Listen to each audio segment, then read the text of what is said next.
98% of the pull-ups you've ever done didn't count. Not weren't perfect, didn't count. Different exercise, wrong muscle, wasted rep. And the wildest part, you could be doing everything you were told, the grip they recommended, the number of sets, the whole plan, and still be training the wrong thing every single time you hang on that bar.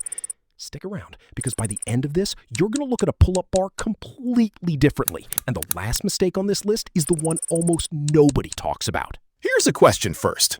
Next time you do a pull-up, notice where you feel it. Go on, actually try to remember the last time you did one.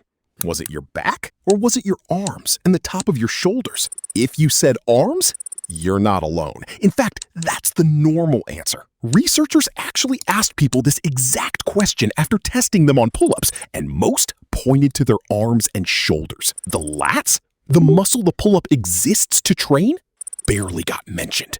You've been doing an arm exercise this whole time and calling it a back workout. So let's fix that. 4 things. In order, because order is the part everyone skips. Mistake 1, you're not going all the way down. A real pull-up starts dead.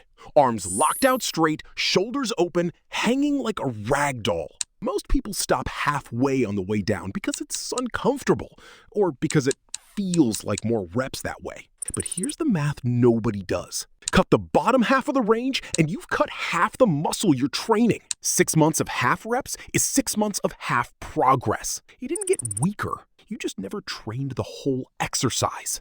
Mistake 2, and this is the real one, the one that changes everything else. Before your elbows bend even a single degree, your shoulder blades need to pull down, away from your ears. That one small movement is what switches your lats on. Skip it, and your body defaults to what's easy. Your biceps and your upper traps drag you up instead, which is exactly why your arms are toast at the top, but your back feels like it did nothing.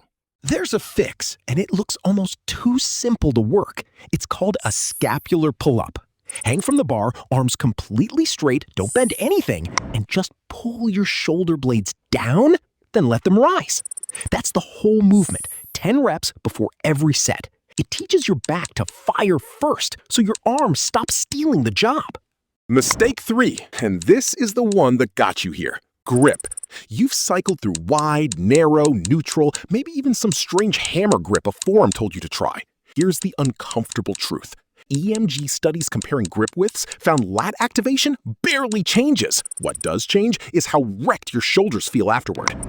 You've been sacrificing your joints, chasing a variable that was never the answer. The real issue was never grip. It's whether your shoulder blades are already set, which is mistake 2, the one you just fixed.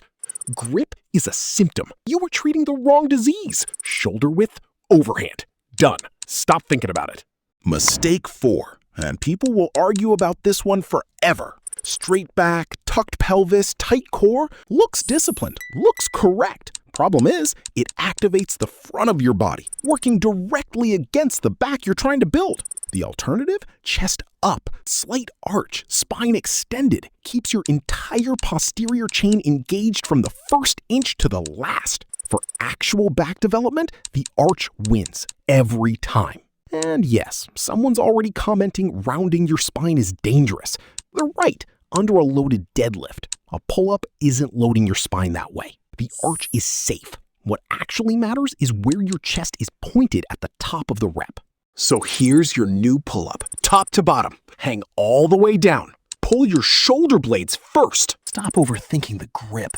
Arch your back. 5 reps done this way will do more for you than 20 of what you were doing yesterday. You didn't need more pull-ups.